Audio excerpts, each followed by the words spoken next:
درد سہ بھی تیرا نام لیے لقد کان لکم فی رسول اللہ اسوۃ حسنہ، یقیناً رسول کریم صلی اللہ تعالی علیہ وسلم کی زندگی یہ اسوہ حسنہ ہے، آپ کی زندگی بہترین نمونہ ہے۔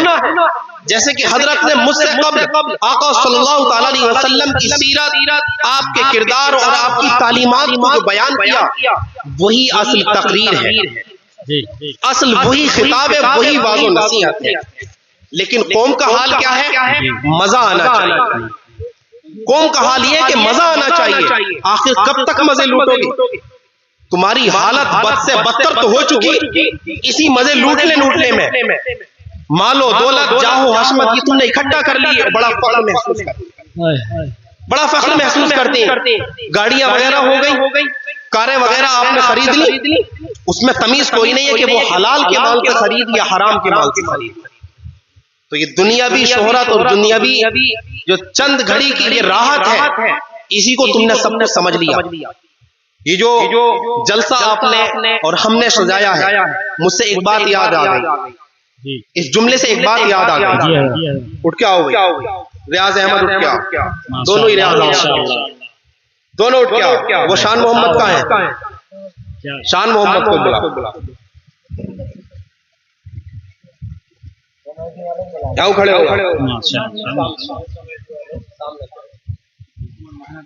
ان کی عمر دیکھیے اور ان کے دلوں میں عشق رسول دیکھیے۔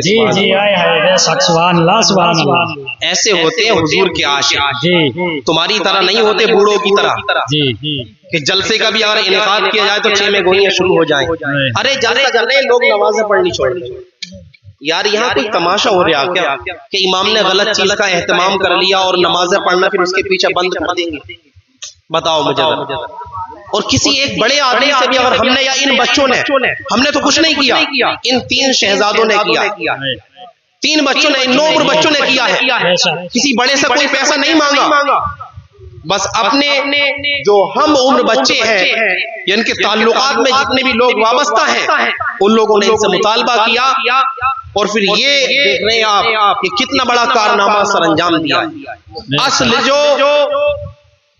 جو سارا کریڈٹ جاتا ہے وہ ہمیں نہیں جاتا۔ یہ ممبر اور یہ سارا کچھ سجا سجایا مل گیا، یہاں ہم نے کیا کیا ہے؟ ہم نے کچھ نہیں کیا، جو کچھ بھی کیا ہے ان بچوں نے کیا ہے۔ اللہ تعالیٰ تمہیں سلامت رکھے اور حضور کی بے پناہ محبت اور عشق تمہارے دلوں میں جاری اور ساری ہمیشہ فرماتا رہے۔ لیکن یہ نہ سمجھے کہ میں آپ کو طنز کر رہا ہوں، ہرگز میرا مقصد آپ کو طنز کرنا نہیں ہے۔ آپ میرے اسلامی بھائی ہیں، کوئی غیر نہیں ہے۔ لقد کان لکم فی رسول اللہ اسوۃ حسنہ، یقیناً تحقیق شدہ یہ بات ہے کہ رسول کریم صلی اللہ تعالی علیہ وسلم کی زندگی یہ لوگوں کے لیے اسوہ حسنہ ہے، یہ نمونہ ہے لوگوں کے لیے۔ اس سیرت کو پڑھنے کی ضرورت ہے، اس سیرت کو سننے کی ضرورت ہے۔ مجمع لوٹ لیتا ہے پڑھنے والا، تمہاری جیبوں سے پیسے بھی نکلوانے آتے ہیں ہم لوگ، اور جو پیشہ ور لوگ ہیں ان کو نہ بلایا جائے۔ جو پیشہ ور لوگ ہیں ہم ان کو مدعو نہیں کرتے ہیں۔ ہماری ذات سے جتنے بھی لوگ وابستہ ہیں، مولانا ریحان صاحب قبلہ ماشاء اللہ سے، یا حافظ سلطان صاحب ہو، یا جو دیگر حضرات یہاں پر جمع ہیں وہ ہو، ہم پیشہ ور لوگوں کو سخت ان کو منع کرتے ہیں کہ آپ ہماری مجلس میں تشریف نہ لائیں۔ یار نمازیں تک نہیں پڑھتے، آ کے ممبر پہ بیٹھ جاتے ہیں۔ یہ کمیاں ہیں ان لوگوں کی، یہ ان لوگوں کے لیے بھی طنز نہیں ہے بلکہ ان کی کمیاں ہیں، اور ان کی کمیوں کو پردہ اٹھایا جا رہا ہے۔ بہرحال تو نمازیں تو پڑھنا آپ پر بھی فرض ہے۔ یہاں کئی ہزار روپے اسلامی بھائی نے خرچ کر دی، پڑھنے والوں کو دے دیے، دینا بھی چاہیے۔ حضور صلی اللہ علیہ وسلم کی سنت مبارکہ ہے، سنت مبارکہ ہے۔ حضرت حسان بن ثابت جب حضور علیہ السلام کی تعریف فرماتے، عرض کرتے حضور کی بارگاہ میں قصیدے پڑھتے، آپ کے آخر دو جہاں صلی اللہ علیہ وسلم ان کو انعام و اکرام سے نوازتے۔ سبحان اللہ، یہ سنت تو ادا کر لی، لیکن خدا تبارک و تعالیٰ کا جو فرض ہے وہ ادا کرنا بھی ضروری ہے، اس کو بھی ادا کرنا، اس پر بھی عمل پیرا ہونا یہ لازمی اور ضروری ہے۔ سنیں تو میرے بعد آپ کو خصوصی خطاب حضرت مولانا شاداب صاحب قبلہ سے سننا ہے، جو ہمارے گاؤں کی مسجد کے پیشے امام بھی ہیں، بڑے مخلص انسان ہیں، بڑی محبت کرتے ہیں، سبحان اللہ۔ بہرحال ایک مختصر سا واقعہ میں آپ کو سنا دوں اور اسی پر اختتام پذیر کر لوں انشاءاللہ تعالی۔ آقا دو جہاں صلی اللہ تعالی علیہ وسلم کی سیرت میں، آپ کی سوانح حیات میں کوئی چیز اگر سب سے زیادہ ملے گی تو وہ یہ ہے کہ درگزر کر۔ کائنات میں اتنا بڑا درگزر کرنے والا بندہ نہ ہی تو کبھی آیا ہے، نہ ہی قیامت تک آ سکتا ہے۔ سبحان اللہ۔ آقا صلی اللہ تعالی علیہ وسلم کی بڑی صاحبزادی ہیں، بڑی شہزادی ہیں، آپ امید سے ہیں۔ آپ کے وطن مبارکہ میں ایک شہزادے کی پرورش ہو رہی ہے۔ آپ جب ایک راستے سے آپ کا گزر ہوا، دشمن ہے، مخالف دین ہے، وہ دشمن شہزادی رسول صلی اللہ تعالی علیہ وسلم کے گھوڑے کو تیر مارتا ہے۔ اللہ اکبر۔ جب تیر مارتا ہے تو شہزادی رسول صلی اللہ تعالی علیہ وسلم زمین پر تشریف لے آتی ہے، اور جو شہزادے آپ کے وطن مبارک میں پل رہے ہیں، ابھی پرورش ہو رہی ہے، وہ اسی کنڈیشن میں اللہ کو پیارے ہو جاتے ہیں۔ آپ کی شانوں میں الفاظ بڑے سنبھال کے بولنے پڑتے ہیں، بڑے سنبھال کے۔ کوئی عام انسان ہو تو کیسے بھی بول دے، لیکن ان لوگوں کی شان میں ہمارے الفاظ، ہماری وہ زبانیں نہیں ہیں، لیکن پھر بھی شہزادی جنت کے پیٹ میں وہ اللہ کو پیارے ہو جاتے ہیں۔ لیکن قربان جائیے حضور علیہ الصلوۃ والسلام کے درگزر کرنے پر، سبحان اللہ، بڑی توجہ سے سننے کی بات ہے۔ پروفٹ محمد صلی اللہ علیہ وسلم immigration Medina to Mecca said the Muhammad صلی اللہ تعالی علیہ وسلم the people of Arab country۔ آقا دو جہاں صلی اللہ تعالی علیہ وسلم نے مکہ فتح ہونے کے بعد مدینے سے جب مکے کو ہجرت فرمائی ہے، علل اعلان آقا صلی اللہ تعالی علیہ وسلم نے ارشاد فرمایا کہ کوئی کتنا بھی بڑا مجرم ہو، کوئی کتنا بھی بڑا گناہگار ہو، آج آمنہ کا لال، خدا کا پیارا، خدا کا حبیب اس کو معاف کرنے کے لیے تیار ہے۔ سبحان اللہ، سبحان اللہ کہتے ہیں۔ اصل تقریر نہیں ہے، اصل تقریر ہی یہی ہے۔ میں یہ نہیں کہہ رہا کہ میری تعریف و توصیف ہو رہی ہے، ہرگز بڑی بڑی چیزیں یار۔ اب تو یہ ہو گئی کہ اب دوسرے فرقے والے یہ کہتے ہیں کہ سنیوں کی چیخنے کے ساتھ ساتھ ان کی جو ہے قضاء حاجت نہیں ہوتی، یعنی کہ پیچھے آگے تو ان کے کچھ نکل تو نہیں جاتے، اتنے زیادہ چیختے ہیں وہ۔ اللہ اکبر ہے، اور کتنا کچھ سنواؤ گے، اور تمہاری جیبیں خالی کرانے کے لیے چیختے ہیں، اور کچھ نہ ہے، جیبیں خالی کرانے کے لیے، اس سے آگے کچھ نہیں۔ بہرحال میں بیان کر رہا ہوں، آقا صلی اللہ تعالی علیہ وسلم نے فرمایا آج کوئی کتنا بھی بڑا مجرم ہو، گناہگار ہو، میں محمد صلی اللہ علیہ وسلم اس کو معاف کرنے کے لیے تیار ہوں۔ وہی شخص ہے جس نے شہزادی رسول صلی اللہ علیہ وسلم کے گھوڑے کو تیر مارا تھا۔ اللہ اکبر، قربان جائیے۔ جب وہ شخص پردہ پوش ہو کر کے چہرے پر نقاب ہے، آقا صلی اللہ علیہ وسلم کی بارگاہ میں عریضہ پیش کرتا ہے، اے پیارے آقا صلی اللہ علیہ وسلم، آپ فرما رہے ہیں کہ کوئی کتنا بھی بڑا مجرم ہو میں معاف کرنے کے لیے تیار ہوں، کیا آپ اس بات پر قائم دائم ہیں، ثابت قدمی کا مظاہرہ پیش کر سکتے ہیں؟ آقا صلی اللہ علیہ وسلم نے فرمایا محمد صلی اللہ علیہ وسلم کی وہ ذات مبارکہ ہے، زمین و آسمان ادھر سے ادھر ہو سکتے ہیں لیکن حضور کا قول نہیں بدل سکتا۔ سبحان اللہ، آجا ابھی چہرے کو دیکھا نہیں ہے حضور نے، چہرے پر نقاب پڑا ہوا ہے۔ آقا صلی اللہ علیہ وسلم فرماتے ہیں آجا تجھے بھی معاف کرنے کے لیے تیار ہوں، بیٹیاں اپنے درد کو بھولا نہیں کرتی۔ سبحان اللہ، یہ علل اعلان پیغام تھا حضور صلی اللہ علیہ وسلم کا کہ کوئی کتنا بھی بڑا مجرم ہو۔ فرمایا کہ آج تم سب کے سب آزاد ہو، سب کو معاف کر دیا، اور یہ اسلام کی خوبصورتی ہے۔ وہ بیت المقدس و دیگر مقامات پر جو فتوحات اس وقت سے لے کر آج تک چلی آ رہی ہیں، جب جب مسلمانوں کا قبضہ ہوا ہے، مسلمان قوم قابض ہوئی ہے، ان لوگوں نے سب کو معاف کر دیا ہے۔ لیکن دیگر جو اقوام ہیں، یہودی ہو عیسائی ہو، ان لوگوں نے کیا کیا ہے جب ان کا قبضہ ہوا ہے؟ مسلمانوں کا قتل عام کرایا ہے۔ اللہ اکبر۔ اب پیسے کے اوپر حرام حلال میں تمیز کرنا سیکھ لو، ورنہ یہ جو دنیاوی دولت اور شہرت ہے آپ کی، جو عیش و آسائش ہے، آخرت کے مقابلے میں بہت تھوڑا ہے۔ قرآن پاک بھی اس کا ذکر کرتا ہے۔ قل متاع الدنیا قلیل، دنیا کا جو ساز و سامان ہے وہ آخرت کے مقابلے میں بہت تھوڑا ہے، اس میں تمیز کرنا چاہیے۔ آخری واقعے کی جانب میں بڑھنے لگا ہوں، مختصر سا واقعہ 1-2 منٹ کا۔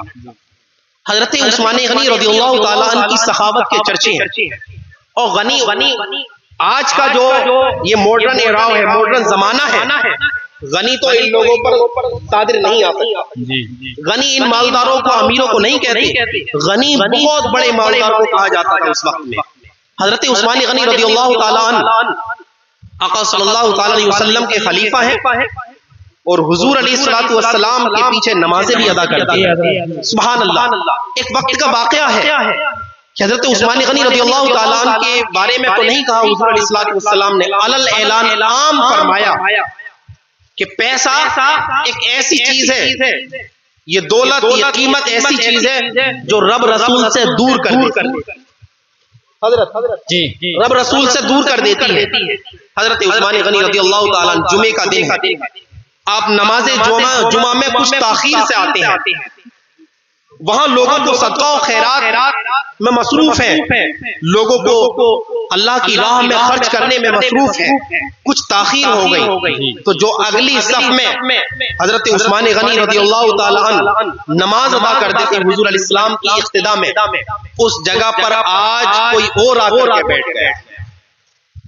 حضرت عثمان غنی کو چونکہ تھوڑی دیر ہو گئی، he is very late، تھوڑے تاخیر سے آئے، تو وہ شخص آپ کی جگہ پر آ کر کے بیٹھ گئے۔ اب کیا کیا؟ حضرت عثمان غنی رضی اللہ تعالیٰ عنہ اس شخص کو اشارہ کرتے ہیں، بھئی ایسا کرو 5 روپے لے لو، یا 5 دینار، جو بھی اس وقت میں قیمت چلتی ہو، کرنسی چلتی ہو۔ آپ نے فرمایا یہ قیمت لے لو، اس جگہ کو چھوڑ کر پیچھے آ جائے۔ اب بیچارہ تھا ایسے بہکاوے میں آ گیا، لالچی انسان تھا، وہ پیسے اس نے رقم لی اور وہ پیچھے آ گئے۔ اب حضرت عثمان غنی رضی اللہ تعالیٰ عنہ حضور کی اقتداء میں نماز ادا کیے، اس کے بعد میں عرض کرتے ہیں پیارے آقا صلی اللہ علیہ وسلم، آپ نے فرمایا کہ یہ مال، یہ دولت رب رسول سے دور کر دیتی ہے۔ اے آقا دو جہاں صلی اللہ علیہ وسلم، آج دیکھیے میں نے اس مال اور دولت کی بنیاد پر جو جگہ پر وہ بیٹھ چکا تھا، اپنی جگہ دوبارہ سے اپنی جگہ لے لی، اس سے اس مال کی وجہ سے قربان جائیے۔ اب اس پر جو سردار انبیاء صلی اللہ علیہ وسلم نے ان کو جواب دیا، بڑا ہی خوبصورت جواب دیا۔ فرماتے ہیں آقا دو جہاں صلی اللہ علیہ وسلم، اے عثمان، میں نے وہ لفظ، میں نے وہ جملے تمہارے لیے نہیں کہے تھے، لیکن اگر تم اب کہنے والے ہو، اب کہہ چکے ہو کہ یہ مال و دولت کے ذریعے میں نے اپنی جگہ پائی ہے، تو حضور علیہ السلام فرماتے ہیں، اے عثمان، جب تک وہ دولت، وہ مال تمہارے پاس تھا، تم رسول سے دور تھے۔ جب تک وہ مال تمہارے پاس تھا، تمہاری جیب میں تھا، تم رسول سے دور تھے، اور جب وہ مال دوسرے بندے کی جیب میں آ گیا، وہ رسول سے دور ہو گیا۔ یہ ہے پیسہ رب رسول سے دور کر دیتا ہے۔ بہرحال خطاب خصوصی آپ حضرات نے جو سننا ہے وہ حضرت مولانا شاداب صاحب قبلہ سے ہی سننا ہے۔ ہم تو بس اپنے بطور امام جو ہم نے بات کرنی تھی آپ سے وہ کر لی۔ اللہ تبارک و تعالی بس اسی کو اپنی بارگاہ میں قبول فرما لے۔ اور خدارا خرچ کرنا بہت اچھی چیز ہے، خرچ کرنا بہت اچھی چیز ہے، لیکن بہترین انداز میں خرچ کرنا یہی اچھی چیز ہے، در حقیقت یہی اچھی چیز ہے۔ تو اب صبح کو فجر میں انشاءاللہ آئیں گے نا؟ انشاءاللہ نہیں، انشاءاللہ تک زبانوں سے ادا نہیں ہو رہا۔ یہ جلد سے یہ میلاد سجانے کا پھر بتا دیجیے کیا فائدہ ہے؟ 4-5 ہزار ان پہ آ گئے، 2-3 ہزار ہمارے پاس آ گئے، 1-2 ہزار ان کے پاس آ گئے، تمہاری جیبیں تو خالی ہو گئی، بچا گیا تمہارے پاس کیا بچا؟ اب نماز ہی تو اہم ہے۔ بہرحال ہمیں یہ اندازہ نہیں تھا کہ اتنی بھیڑ ماشاءاللہ سے عاشقان رسول کی یہاں پر امڑے گی، ورنہ تو ایک بہترین معقول انتظام کیا جاتا۔ اب یہ ہمیں اس جلسے سے، مختصر جلسے سے ہمیں تجربہ ہو چکا ہے۔ انشاءاللہ العزیز اللہ تبارک و تعالی نے آئندہ سال ہمیں یہاں پر اگر رکھا، دانا پانی اگر رزق ہماری قسمت میں رہا، تو اس سے کہیں زیادہ بہترین انتظامات آئندہ سال کیے جائیں گے، اور جشن رحمت للعالمین سالہ سال منایا جائے گا۔ اسلام کا یہ قانون ہے کہ خواتین کو پردے میں رکھا جائے، لیکن ہمیں خود کو شرم آ رہی ہے کہ ہماری مائیں بہنیں سامنے بے پردہ بیٹھی ہوئی ہیں۔ ادھر مت دیکھیے، میری نظریں خود نیچے گری ہوئی ہیں، ہمیں خود شرم آ رہی ہے کہ وہ خواتین و حضرات وہاں پر بے پردہ بیٹھی گئی ہیں۔ ہمیں اندازہ نہیں تھا ان کا کہ وہ اتنی کثیر تعداد میں آ پائیں گی، ورنہ تو ان کا معقول انتظام انشاءاللہ کرتے۔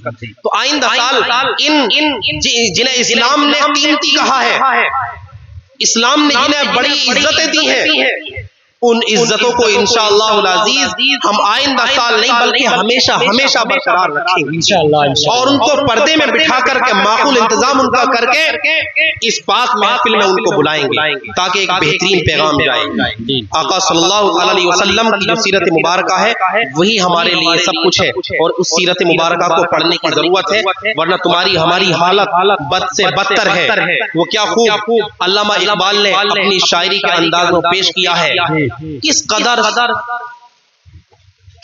گراں تم پر صبح کی بیداری، شکوہ جواب شکوہ جی چند لائن، کس قدر گراں تم پر صبح کی بیداری ہے، ہم سے کب پیار ہے، ہاں نیند تمہیں پیاری، صبح کا اٹھنا کس قدر تم پر بوجھ بن رہا ہے یہ، اور تم دعوے کر رہے ہو کہ ہم سے اللہ تعالیٰ سے محبت کرتے ہو، حضور سے محبت کرتے ہو، نہیں، کس قدر گراں تم پر صبح کی بیداری ہے، ہم سے کب پیار ہے، ہاں نیند تمہیں کھلی ہے، تب آزاد پر قید رمضاں بھاری ہے، تب آزاد پر قید رمضاں بھاری ہے، تم ہی کہہ دو یہی آئینہ وفاداری ہے، تم ہی کہہ دو کیا یہی آئینہ وفاداری ہے، یوں تو سید بھی ہو مرزا بھی ہو تم افغان بھی، سب کو سمالیا سیفی ہو شہزادے ہو ترک ہو کچھ بھی ہو، اسلام نے کوئی فرق نہیں رکھا ہے، کسی کو بڑائی مت کہا کرو، کسی کو سیکڑا مت کہا کرو، اپنی زبانوں کو گندا کرتے ہو، اپنے ضمیر کو تم بدتر کرتے ہو۔ جو دانشوران لوگ ہیں، جو اہل علم عقل مند لوگ ہیں، وہ اس طرح کی باہیات باتیں کبھی نہیں کرتے۔ برادری کا کوئی فرق اسلام میں ہرگز نہیں رکھا ہے، اسی کی منظر کشی کی ہے، یوں تو سید بھی ہو مرزا بھی ہو تم افغان بھی ہو، تم سبھی کچھ ہو، ارے بتاؤ تو مسلمان